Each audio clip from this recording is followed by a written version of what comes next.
Welcome everyone to Mysteries Abound, episode 48. I'm your host Paul, and this episode is entitled The Real Dracula, Vlad the Impaler. Our first story though for this episode comes from the news.sky.com website. A book claims that Hitler died in Argentina. I've actually heard this before, and you probably have as well, but this little theory keeps popping up every now and then, and this article sort of revitalises the story a little. Nazi leader Adolf Hitler did not kill himself in Berlin in 1945, but ended his days in Argentina, a new book has claimed. British journalist Gerard Williams has told Sky News he and co-author Simon Dunstan found an overwhelming amount of evidence to suggest Hitler died an old man in South America. Many historians say the Nazi leader died in his Berlin bunker in 1945, but Williams claims their research, looking at the newly declassified documents and forensic tests, challenged this. We didn't want to rewrite history, but the evidence we've discovered about the escape of Adolf Hitler is just too overwhelming to ignore, he said. There is no forensic evidence for his or Eva Braun's deaths, and the stories from the eyewitnesses to their continued survival in Argentina are compelling. Grey Wolf, the escape of Adolf Hitler, claims the Führer and his mistress Eva Braun were secretly flown out of Germany in April 1945 and taken to fascist-controlled Argentina. It is alleged Hitler lived in the country for 17 years, initially raising his two daughters until his death in 1962. The book also accuses US intelligence of being complicit in the scam in return for access to Nazi war technology. Stalin, Eisenhower and Hoover of the FBI all knew there was no proof of him dying in the bunker, Williams told Sky News. It's difficult to understand why so much of the already published material we present in the book has been ignored over the years. He added that the book's new findings prove the Hitler skull fragments held by the Russians are actually that of a young woman. Williams said he and Dunstan conducted intensive field research in Argentina, including interviews with many eyewitnesses to Hitler's presence there. It's now only that Argentina is once more a thriving democracy that the real stories are beginning to come out, he said. Even so, two of our eyewitnesses received death threats from persons unknown while working with us on this book. The film Grey Wolf is currently in production and is expected to be released in January.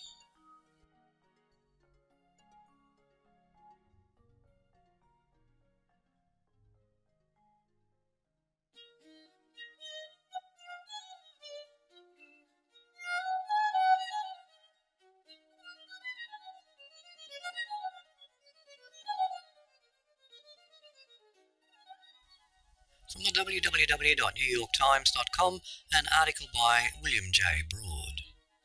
A silver treasure worth $18 million has been found in the North Atlantic. Sea explorers announced on Monday the discovery of a new sunken treasure that they plan to retrieve from the bottom of the North Atlantic.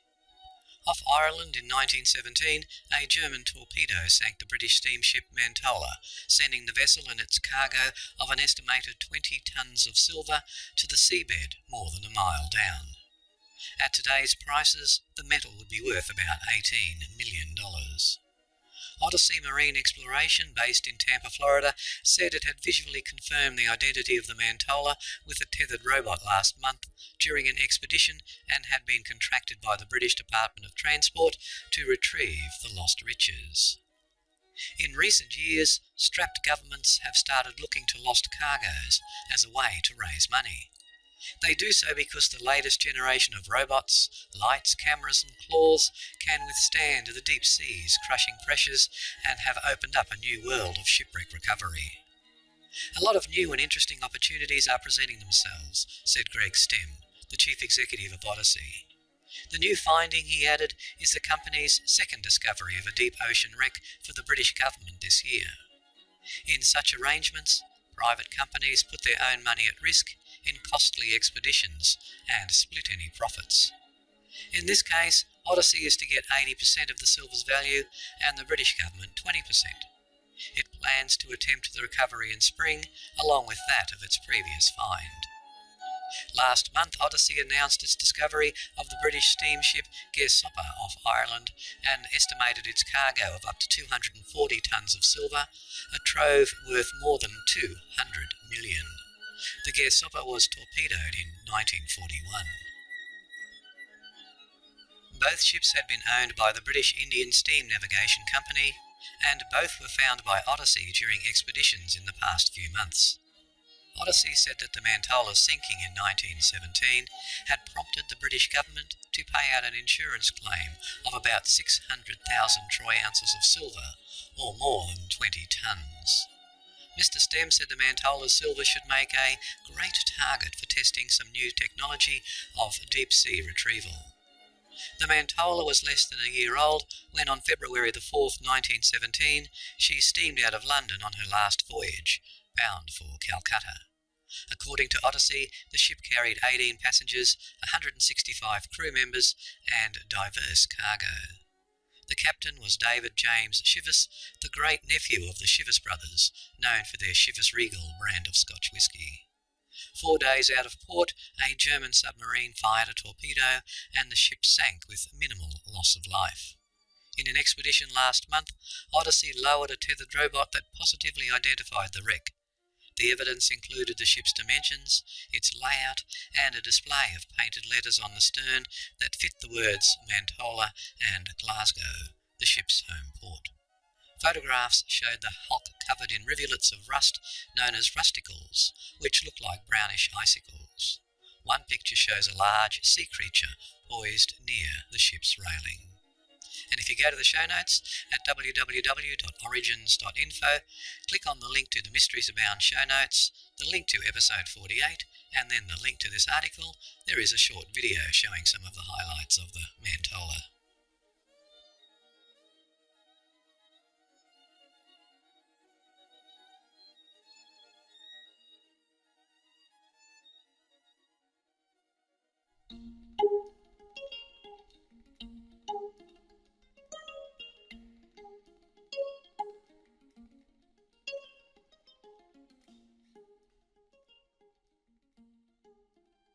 The next article was reported quite heavily on TV here in Brisbane, Australia, because it actually took place not far from where I live. From the sydneymorningherald.com.au website, what or who is killing so many racehorses? When a stranger rang Debbie Lee and her partner, Steve Hogno, to ask if they'd like to race their beloved quarter horses at a country club resort, the pair thought that their dreams were finally coming true. We said, "Oh boy, we sure would," Lee recalls. The guy who rang said he even knew of a property near the resort where we could keep our horses, and Steve and I couldn't wait to check it out. The caller was Ian Howard, part of a consortium planning to restore the long-closed Coralban Valley Resort near Bedesert in southeast Queensland, and set up regular quarter-horse sprint races. Late last month, after meeting Howard and inspecting the proposed adjustment block, it seemed like the perfect spot. Lee and Hogno moved 25 horses from land they rented in Toowoomba to the Coralban Valley property. But less than a fortnight after the healthy young horses were released to roam their picturesque new 81-hectare home with 3 dams and a running stream, they began dying at an unprecedented rate. By Wednesday, 6 days after the first mysterious deaths on the unoccupied property were reported to the RSPCA by passers-by, all but 4 of the quarter horses, uninsured, were dead. And despite exhaustive testing by Biosecurity Queensland, the mass deaths continue to defy scientific explanation. The most likely cause is thought to be paralysis tics. Up to 50 were found on each dead horse or stricken animal, especially rampant after last summer's flooding, combined with the fact that the prized horses came from a tick-free area and had no immunity to tick toxin. "No one told us about this danger," a devastated Lee said this week. "Steve and I loved these horses. We'd never have taken them there if we'd known about the killer ticks. It would have been like sticking a child who'd never been exposed to colds and flu in with a bunch of sick people. But horse trainer Hogno is far from convinced ticks are the real culprits. Employed as a mining supervisor in a remote part of Western Australia, Hogno flew back to Brisbane last week to inspect the dead and dying horses. With tick poisoning, the paralysis always works forward from the hindquarters and tail, the veteran horseman said. But in all of these cases, the paralysis started from the head. Also, no one has ever heard of a case where so many animals have died so suddenly. Tick deaths occur over quite a prolonged period, yet many of these horses were dead within an hour or two of going down. Hogno suspects that elements opposed to sprint racing within the broader horse racing industry may have been connected with the mystery deaths. Opposition to sprint racing, run over short courses, arose from a perceived threat to thoroughbred racing. It led to a rule change in 1993 that effectively banned races over less than 800 metres from Australian tracks. Since then, Hogno and other enthusiasts have been trying to find ways around the ban, focusing recently on privately funded or proprietary racing at independently owned venues.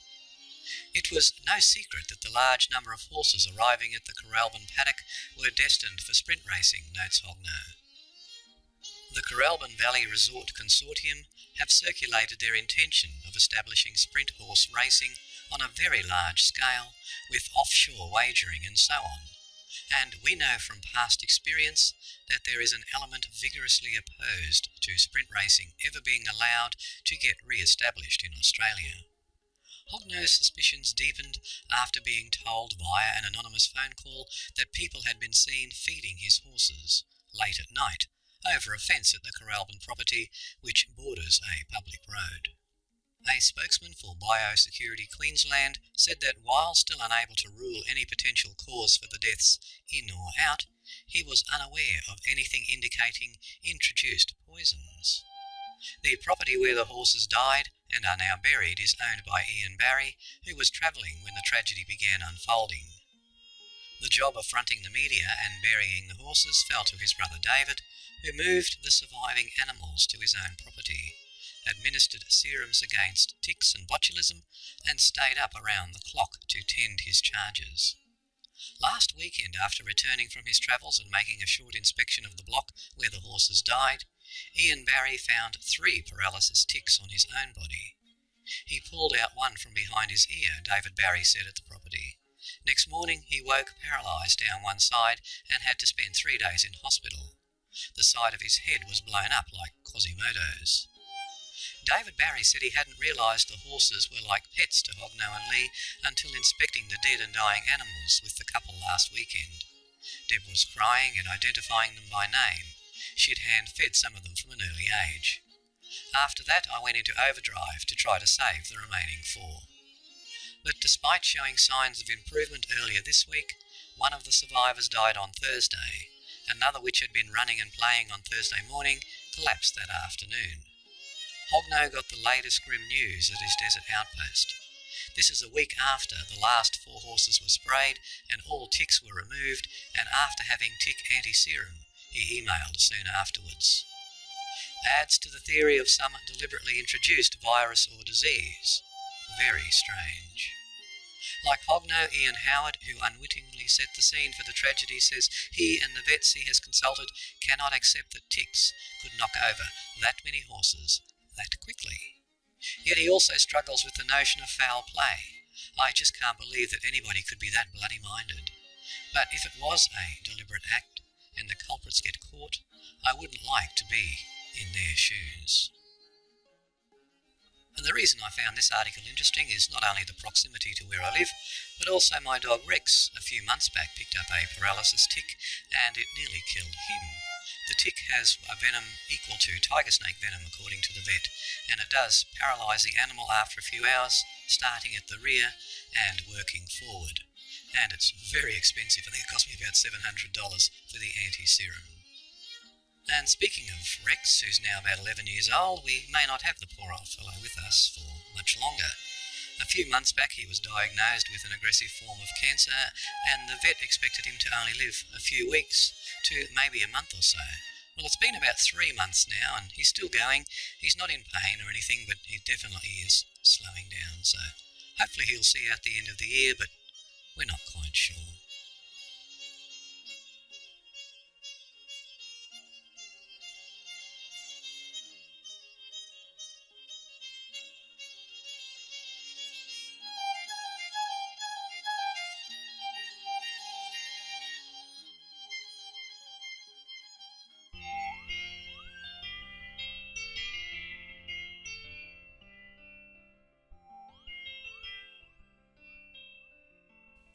And from the www.huffingtonpost.com, UFO Phil plans to build UFO gas station on Alcatraz Island.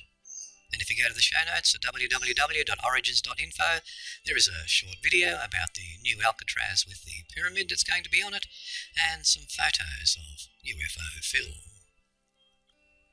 UFO Phil has big plans now that he has completed his move from the mountain peaks of Colorado to the sunny California seaside. Not only is he working on a tan, but he is also planning to build a full-sized pyramid on Alcatraz Island. The comedy songwriter and filmmaker says his design, which he calls the Great Pyramid of Alcatraz, was inspired by Egypt's Great Pyramid of Giza. Phil, whose real name is Phil Hill, claims the Egyptian pyramids were designed by extraterrestrials and once served as massive stone power stations. In interviews with the Huffington Post, Peter King of CBS and other media outlets, Hill, 39, said he is in possession of secret blueprints and schematics crafted by beings from another galaxy. Those blueprints reportedly reveal a secret formula for using Egyptian pyramids to generate hydrogen power. Appearing on the popular radio show Coast to Coast AM, Hill expressed his desire to beam free energy to the world. He later said that energy would come from a full-sized stone pyramid, 755 feet wide at the base. Alcatraz is less than 600 feet across. But Hill has a solution. One corner of the pyramid will have to rest on a very tall undersea pylon until I can make the island bigger, he said. Hill said he is already working with the National Park Service, the agency in charge of Alcatraz Island. They contacted me in July, and we are reviewing permits in preparation for a 2012 construction date, Hill told the Huffington Post. The National Park Service did not respond to a request for comment and has announced no plans to work with Hill on a pyramid for the island. According to Hill, aliens have also instructed him to erect a slightly smaller pyramid behind the Hollywood sign in Los Angeles. It would serve as a backup generator in case Alcatraz is compromised, he said. In February, Hill announced a similar plan to build a giant pyramid on top of Pikes Peak in Colorado, to be used by both humans and aliens. That plan never got very far.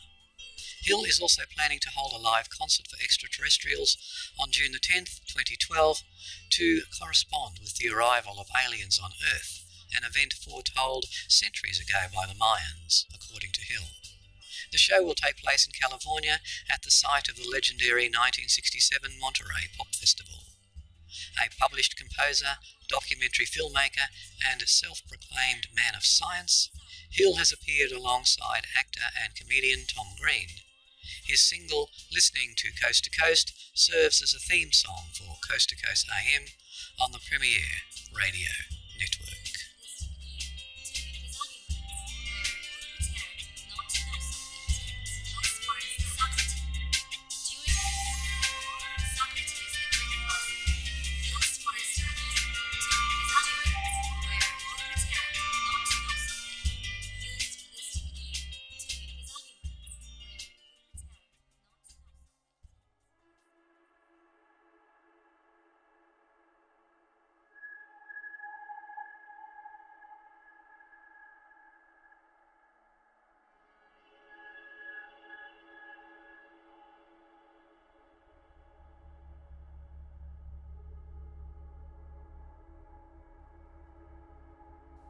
A giant sea monster, the likes of the mythological Kraken, may have swum Earth's ancient oceans, snagging what was thought to be the sea's top predators.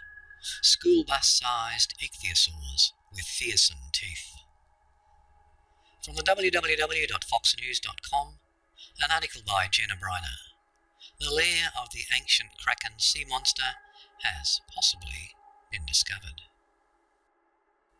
The Kraken, which would have nearly been 100 feet long, or twice the size of a colossal squid, likely drowned or broke the necks of the ichthyosaurs before dragging the corpses to its lair, akin to an octopus's midden, according to study researcher Mark McMenamin, a paleontologist at Mount Holyoke College in Massachusetts.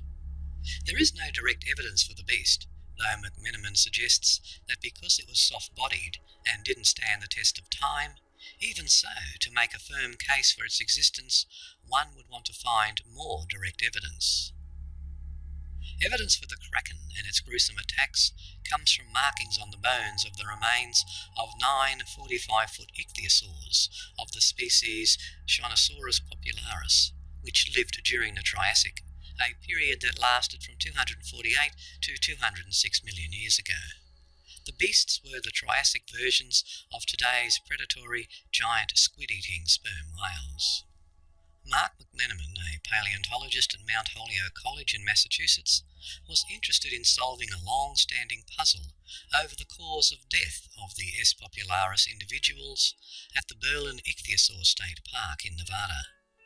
An expert on the site, Charles Lewis Camp of UC Berkeley, suggested in the 1950s that the ichthyosaurs succumbed to an accidental stranding or a toxic plankton bloom. However, nobody has been able to prove the beasts died in shallow water, and recent work on the rocks around the fossils suggests they died in a deep water environment, McMenamin said. I was aware that any time there is controversy about depth, there is probably something interesting going on, McMenamin said, and when he and his daughter arrived at the park, they were struck by the remains' strangeness, particularly a very odd configuration of bones.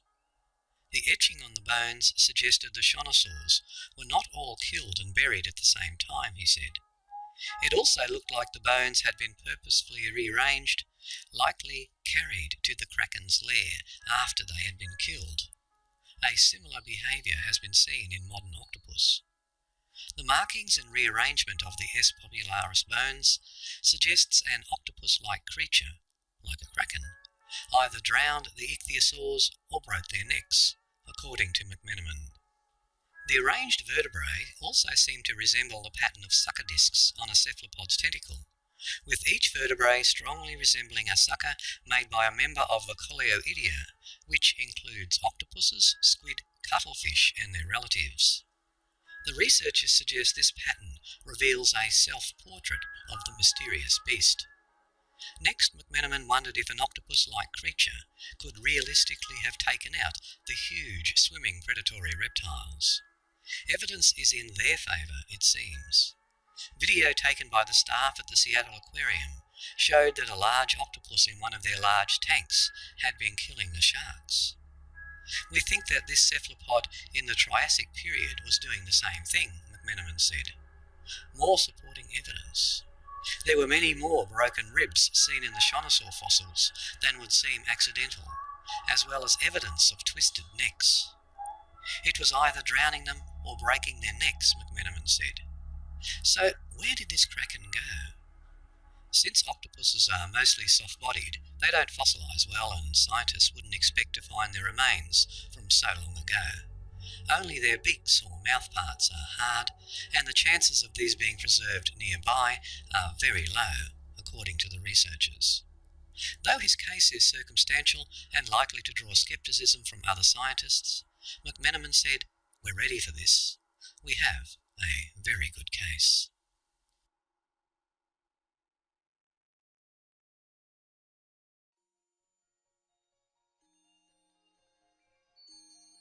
If you've been a long-time listener to the Origins podcast, or my other two podcasts, Mysteries Abound and Bizarre Bizarre, you'll notice that I don't do any external advertising in my shows. The only advertising I do for my own shows and things like that. I do from time to time get requests from companies to put advertising into my shows, but I usually resist it because I like to keep the shows flowing. So the only support I've been getting from the podcast recently, or at all actually, is the occasional donation that a listener makes to the show, and this of course is greatly appreciated. But what I have done to help the podcast raise some funds for equipment replacement and new computers, and I'm going to need a new computer shortly because this one's getting a little long in the tooth, I have teamed up with the Fine Art America group, and what I've done is I've uploaded a whole series of my photographs to a website that I created under their umbrella. And if you go to the website, and there's a link on the show notes, right down the bottom there's a little logo that says Fine Art America. If you click on that link, it will take you to my website. The photography on that website is all mine. I've uploaded it. And if you're interested in the photography, you're able to purchase greeting cards, prints, framed prints, canvas prints and all that sort of stuff. And if a sale is made via this website, then a percentage of that comes back to me and helps to support the podcast.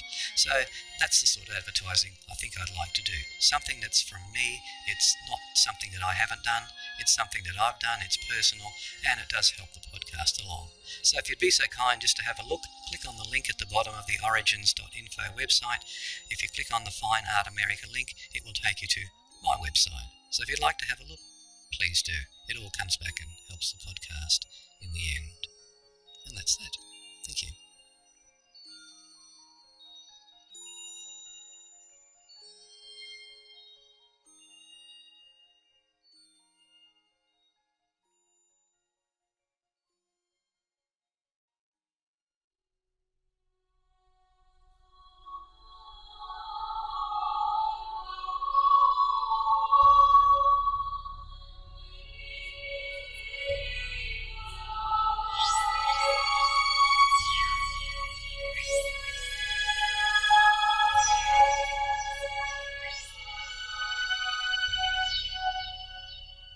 Most influential books in the horror genre is Bram Stoker's 1897 novel Dracula.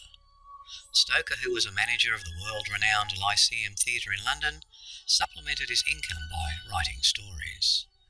His books include The Lair of the White Worm, The Jewel of Seven Stars, and The Mystery of the Sea. However, it is his narrative about the vampire count from Romania who invaded London for which the Irish author is most well remembered. From the www.unmuseum.org, an article by Lee Christek. The Real Dracula, Vlad the Impaler. Stoker often researched his subjects carefully, including descriptions of real places and people in his stories. Dracula is no exception. Stoker was inspired by folk tales from Eastern Europe about vampires and incorporated many of these legends into the novel. He had almost completed his book under the original title of The Undead when he came across an historical figure that changed both the label of the book and the name of the main character. The figure was a 15th century prince of Wallachia named Vlad III. Because his father was a member of the Order of the Dragon and had taken the name Dracula, Vlad was often referred to as the son of Dracula, which in Latin was Dracula. He was commonly known, however, because of his preferred method of executing his enemies as Vlad the Impaler. Vlad III was born late in the year 1431 in the Transylvanian city of Sighișoara. His father, Vlad II, was a nobleman living in exile.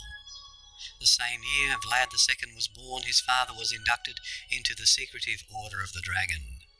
The order, founded in 1410 by Sigismund, the Holy Roman Emperor, demanded the members defend Christianity and resist the Ottoman Turks, who were Muslims. In 1436, Vlad's father took over the throne of Wallachia, a region of what is now southern Romania. He was removed from power 6 years later by rivals and decided the best way to get the throne back was to switch sides, betray his oath to the order, and ally himself with the Ottoman Sultan.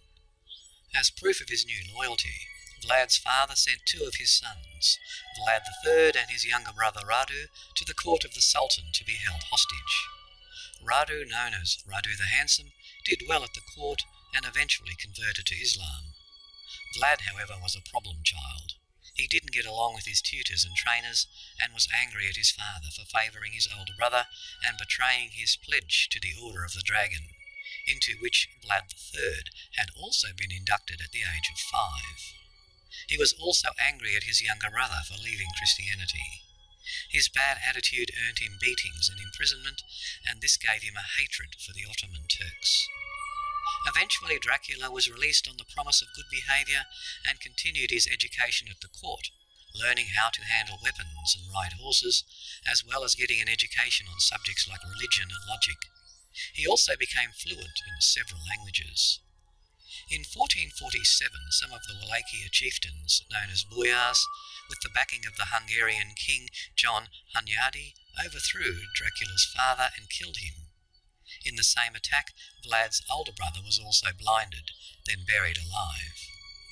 The Ottomans, fearing this would give Hungary too much influence in Wallachia, marched in and put Vlad III on the throne. His rule lasted only a few months before Hungary also invaded the kingdom, threw Dracula out, and put a rival prince on the throne in his place. Dracula fled the country and wound up living under his uncle's protection in Moldavia. When his uncle was killed in 1451, he decided to go to his former enemy, the Hungarian regent John Hunyadi, for help. Hunyadi was impressed by the then 20-year-old Vlad. The boy understood the inner workings of the Ottoman court and had a special hatred for the new Sultan Mehmed II. In 1456, he backed Vlad III in a successful bid to retake the Wallachia throne. Once Dracula came into power again, he moved quickly to secure his country. All the warring had left Wallachia in a terrible state. Crime was rampant, agriculture failing, and trade non-existent. Knowing that a nation in this situation would never be able to resist the Ottoman Empire, he enacted new laws and backed them with severe punishments for those that disobeyed. It is for these actions that Vlad received his rather unpleasant nom de plume. Impalement is an exceedingly painful and ugly way to die. The victim has a large, sharpened wooden stake driven through his body. In the method used by Dracula, the stake would be pushed through the body from either front to back or back to front in a manner that would not damage vital organs, leading to immediate death. The stake would then be planted vertically into a prepared hole in the ground so that the victim was suspended in the air. Victims would be faced with hours or even days of agony before they expired. The stakes bearing their grisly loads would be left in prominent locations to remind other would-be enemies of the prince the price of disobeying or betraying him. Dracula did not invent impalement. The harsh punishment had been around for centuries, but he used it liberally. On Easter Sunday of 1457, Vlad rounded up the boyars that opposed his father and killed his brother. All the older ones were impaled, while the rest were marched to the ruins of Castle Ponari in the mountains above the Arge River, 40 miles north of the town of Targovite. Here they were forced to rebuild the fortress for the prince until most of them died of exhaustion. Those that survived till the fortress was finished were also impaled. The castle, built with blood and perched on steep, inaccessible precipice of rock, became one of Vlad's most important strongholds. The prince worked systematically to eradicate the boyar class, replacing them with men from the lower ranks that would be loyal only to him. Since the boyars had been related to and were supported by the Saxons of nearby Transylvania, Vlad also carried out a number of raids into their lands, performing some implements on these settlers of German descent. In 1459, Pope Pius II called for a new crusade against the Ottomans. Most European leaders by this time were tired of war and showed little enthusiasm for another expensive, bloody campaign. Matthias Corvinus, son of John Hunyadi, the King of Hungary and an ally of Dracula, recommended that Vlad pay a tax on non-Muslims that the Turkish Sultan demanded, so as to keep the peace. Vlad, however, hating the Ottoman Turks, and particularly Sultan Mehmed II, used a visit by the Sultan's envoys over the tax to provoke a war. Because the envoys did not raise their hats to him, Vlad had their turbans nailed to their heads, resulting in their deaths. The Sultan then sent a force of 10,000 cavalry to deal with Vlad. The prince, however, set up a clever ambush in a narrow mountain pass. He surrounded the Turks and defeated them. Those of the Sultan's army that survived the battle were impaled. Their leader, Hamza Pasha, was mounted on the highest stake to show his rank. In the winter of 1462, Vlad started carrying out raids across the Danube River into Bulgaria, killing 23,000 Muslims.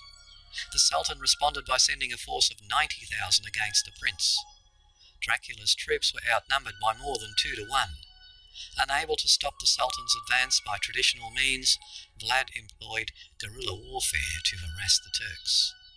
This included poisoning water sources, diverting streams to create swamps that had to be crossed, and sending people suffering from lethal diseases such as leprosy and tuberculosis to mix with the Sultan's forces. The night of June 17, 1462, Vlad and his troops infiltrated the Turkish camp, taking advantage of the Sultan's order that the soldiers be confined to their tents after dark. Dracula's forces then attacked using burning torches and sounding bugles to create confusion. In this engagement, which is referred to as the night attack, the Sultan lost 15,000 men in the skirmish, which lasted 3 hours. Though this demoralised his troops, it was not enough to stop the Sultan in his determination to take the capital of Wallachia. As he approached the city, however, he found no resistance. Instead, the 60-mile-long road to the capital was lined with the bodies of 20,000 impaled Turks and Muslim Bulgarians. The Sultan, horrified at the slaughter, headed home, leading the campaign to his subordinates, including Vlad's brother, Radu. The war continued, eventually draining Vlad of money, and he went to Hungary to ask for help from King Matthias Corvinus. Matthias had been given a sum of money from the Pope to be spent on the war, but had wasted on personal expenses. To hide his crime, he denounced and, using false documents, arrested Dracula, throwing him in prison. Vlad was finally released in late 1476 and attempted to retake Wallachia, but died in battle with the Turks a few months later. The prince did not receive his nickname until well after his death. However, even while he was alive in 1462, a pamphlet appeared in Germany describing the prince's proclivity for impalement and other sadistic acts. It was probably written by a Saxon with an axe to grind, who was not too happy with the treatment Vlad had given the Saxon settlers. Over time, a number of different German pamphlets and manuscripts came out along with the poem by Mikkel Beheim entitled Story of a Madman Called Dracula of Wallachia. In these stories, Vlad's exploits were greatly exaggerated, with huge numbers of victims ranging from 40,000 to 100,000 men, women and children. The atrocities he was accused of just weren't impalements, but included torturing, burning, skinning, roasting and boiling people alive. Originally, these tales were written to blacken Vlad's reputation for political purposes, but over time they simply became a form of lurid entertainment. In addition to the German stories, Matthias Corvinus also undoubtedly spread a number of vicious rumours about the prince in order to discredit him with the Pope. It was these stories, along with the German tales, that Stoker heard when he decided to make Prince Dracula into the villain of his book. Stoker and others clearly added some of Vlad's real history into the Dracula legend. In one speech in the book, Stoker has the Count tell about his battles with the Turks and the betrayal of his brother. Later, in Francis Ford Coppola's 1992 film Bram Stoker's Dracula, the script writers added a scene where Dracula's wife commits suicide by jumping into the river after an arrow is shot through the castle window, bearing a note telling her that her husband has died in battle. This was apparently taken from a local legend that Vlad's first wife died when an arrow with a note arrived warning her that the Turks were about to take her palace. Dracula's wife said she would rather be eaten by the fish than be captured by the Turks and leapt from a cliff into the river. While Western Europeans have always seen the prince as a symbol of evil, Eastern Europeans have a different take.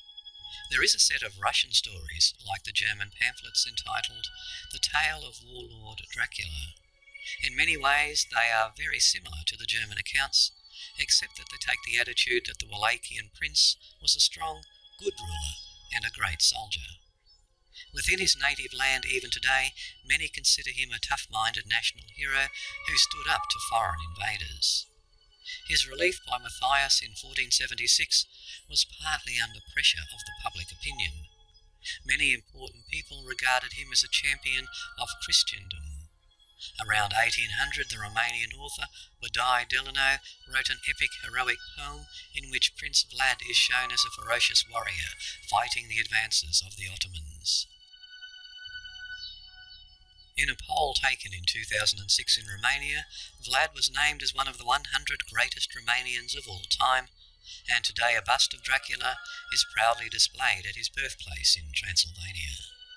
So, while Stoker chose an interesting historical person to remake into the villain in his novel, not every rumour or story that circulates about Vlad the Impaler is actually true.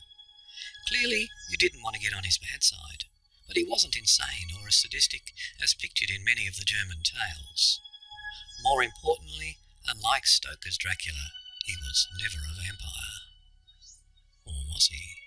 In the early 1900s, Prince Dracula's grave was exhumed for research. It was empty. Was Vlad III simply buried somewhere else?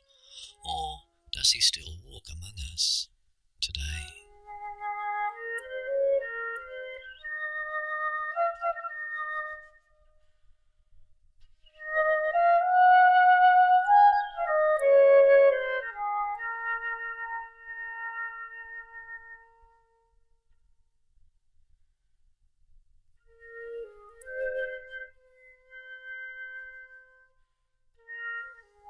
From the paranormalabout.com website, Ghosts of Hollywood Legends, Part 3.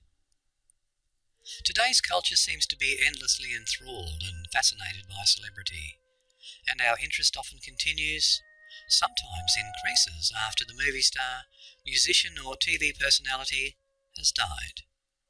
We want them to continue to entertain us, I suppose, which is why we're tantalised by rumours, anecdotes, and eyewitness reports of ghosts of our most popular stars and the places they are said to haunt. Here are more Ghosts of Hollywood Legends. Anna Nicole Smith. Anna Nicole Smith once said she wanted to be the next Marilyn Monroe. Although she didn't have Monroe's talent or charisma, she was like Monroe in that she was a pretty blonde who had sex appeal, posed for Playboy and died too young. She was also famous for marrying a wealthy oil tycoon who was old enough to be her grandfather, and her reality TV show. She died at the Seminole Hard Rock Hotel and Casino in Hollywood, Florida in February 2007 of a drug overdose. Like Marilyn. The ghost. Anna Nicole's spirit has allegedly been seen wandering the halls of the Seminole Hard Rock Hotel. Some believe her ghost might be confused because after her death, the hotel renovated the suite where she died and renumbered all the rooms on the floor. Jim Morrison. Ranked number 47 on Rolling Stone's 100 Greatest Singers of All Time, Jim Morrison was the charismatic leader of The Doors, with such hits as Light My Fire, People Are Strange and Love Her Madly. In July 1971, Morrison was found dead in the bathtub of his apartment in Paris, and although there was no autopsy, it is believed he died from snorting heroin, which he believed to be cocaine. The ghost. Like Elvis, some believe that Morrison is still actually alive, despite his oft-visited grave in Paris. His ghost is said to haunt a Mexican restaurant in Los Angeles because the building once served as the Doors' recording studio and workshop. There may even be a ghost photo of Morrison belonging to long-time rock historian Brett Meisner. Ozzie Nelson. The Adventures of Ozzie and Harriet was a unique TV show in that it depicted a real-life family, Dad and Mum, Ozzie and Harriet, and sons David and Ricky Nelson, in a fictional story sitcom. The popular show ran from 1952 to 1966. Ozzy was the hands-on producer of the show and co-wrote many of the episodes. He died of liver cancer in 1975. The Ghost. Ozzy's ghost haunts the Nelsons' home on Camino Palermo Street in Los Angeles. His apparition has been seen on several occasions in various parts of the house. Those who have lived there since the Nelsons have reported such activity as footsteps, faucets and lights turning on and off by themselves, and doors opening and closing.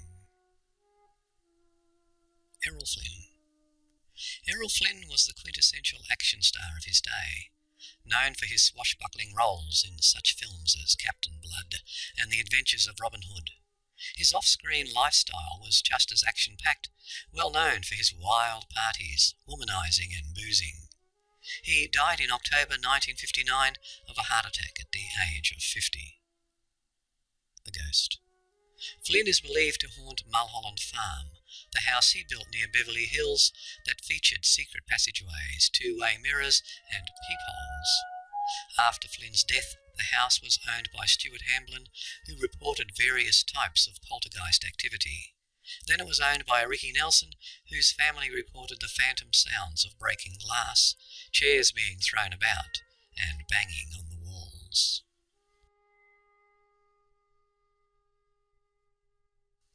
And finally, Lucille Ball. As the wacky red-headed queen of comedy, Lucy enjoyed a long career on TV, with her shows I Love Lucy, The Lucy Desi Comedy Hour, The Lucy Show, and Here's Lucy. She remains one of the most influential American comedians, and her shows are still popular in reruns and on DVD. She died in April 1989. The Ghost. Lucy's ghost may still be getting into trouble at her Beverly Hills home on Roxbury Drive. Those who have lived there since have reported loud voices in the attic, furniture being rearranged, and even unexplained broken windows. Lucy is also thought to haunt the building that served as Desilu Studios on the Paramount lot, where night watchmen have reported a female ghost on the upper floor who gives off a perfumed scent.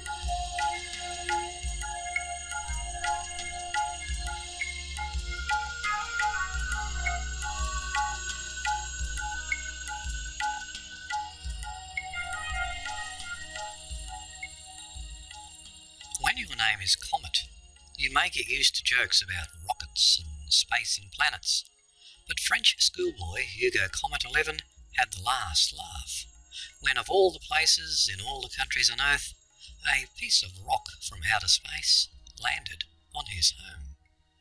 From the Guardian.co.uk website, an article by Kim Willisher. An egg-sized meteorite believed to be 4.57 billion years old smashed through the roof of the Comette family home on the outskirts of Paris some time over the summer, when everyone was away on holiday. And there the rock, blackened by its journey through Earth's atmosphere, stayed buried in the roof insulation until Hugo's mother, a civil servant, Martine Comette 32, noticed the roof was leaking and called out someone to fix it. The roofer took one look at the broken tile and told the Comets that whatever had smashed their roof tile must have come from the sky. It would have had to be Superman to break a tile in this way, he said. It was only then that the meteorite, weighing 88 grams, was discovered.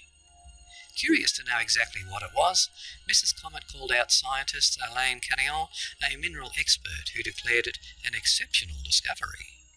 It's extremely rare. We have only had 50 or so meteorite falls in France over 4 centuries, Carillon told journalists. We have never found anything like it within an 80-kilometre radius of Paris before. He said the comet's meteorite was a piece of chondrite that had come from the belt of asteroids between Mars and Jupiter. Most meteorites recovered on Earth are chondrites. They were formed when dust and small grains present in the early solar system created primitive asteroids. Chondrite meteors include dust believed to predate the formation of our solar system and to have come from elsewhere in the galaxy. Although they have been told some meteorites sell for up to €1,000 a gram, the comets say selling theirs is out of the question. A piece of the history of space of which we know nothing, but which is fascinating, has fallen on us, Mrs. Comet told the Le Parisien newspaper. It's like a fairy tale, and less likely than winning the lottery, we're told. Not that the lump of rare chondrite Humo Comet has been proudly showing off at school has convinced everyone. I took it to school in a piece of kitchen roll in my satchel, but one friend said he only half believed me when I told him what it was, Hugo said.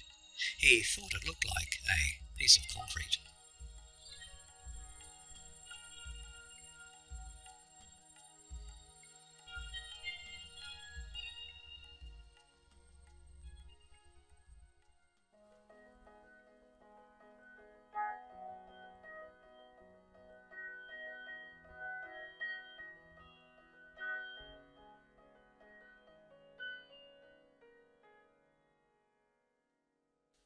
I have had visions of some sort all my life. My twin sister sees things too, as well as my mother did. There have been so many, but one always stands out. In 1970, my mother, twin sister and I moved on Tullahoma Road in Oakhaven. We were about to see and hear things you would not believe. We lived in an old country house on 143 acres or more, way up in the woods. On the property was a big house, they said, that went way back to the Civil War. The land we lived on was the old Elam property, and we lived in the old Elam house. The first time I saw her, I was in front of a horse with a friend. There I saw her standing at the ends of the woods. I was right up on her. I saw a woman dressed in a long pleated skirt, peach in colour, a light powder blue, long-sleeved shirt with big cuffs, and an off-white bonnet. She was just standing, not moving. Her face was like clouds. Nothing I could make out. I screamed, "Go! Turn around! Let's go!" We got back to the house and I lay down. I could not catch my breath. I thought I was having a heart attack. I think her name was Alice. When we first moved in, we always heard something calling out the name Alice. Alice, coming from somewhere, but nowhere. We even asked a friend who was a professor at Rhodes College to come out and see what he thought. He was supposed to be psychic. We did not tell him the name always being called out that we had heard all the time. When he stepped out of his car and looked at us, he said, "Who is Alice?" We looked at each other and said, "Oh my gosh." Then in a flash he said, "I have to go. There's something wrong here. I have to go." He just got in his car and left, never to come back. I saw Alice again a time or two running at the big house that was supposed to be during Civil War times. She would walk or run fast from the house to the old barn where they said treasures were hid to keep the soldiers from taking them. Oh, also our newborn puppies would be cut in half by something, we don't know what. There would also be a howling at 5 o'clock on the dot every night at me and my sister's window. It was like something howling and standing at the window. We would not look out that window. I once drew a picture of Alice or whatever it was and kept it for a long time. I don't have it anymore, but I really don't need it to remember what she looked like. I won't forget. I never have. I know that place was truly haunted. Haunted by the past. Haunted by things that are not at rest. And that story came from Glenda M, and it's called Alice the Ghost, and was provided by the paranormal.about.com website.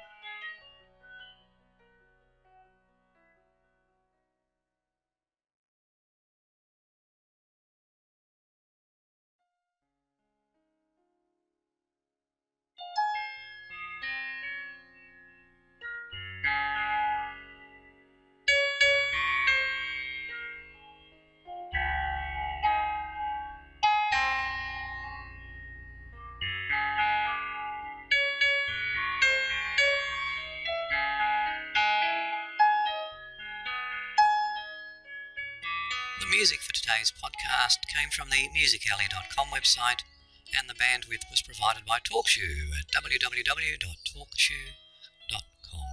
Thank you everyone who's provided donations to the podcast or feedback via email or via iTunes. Greatly appreciated, everyone.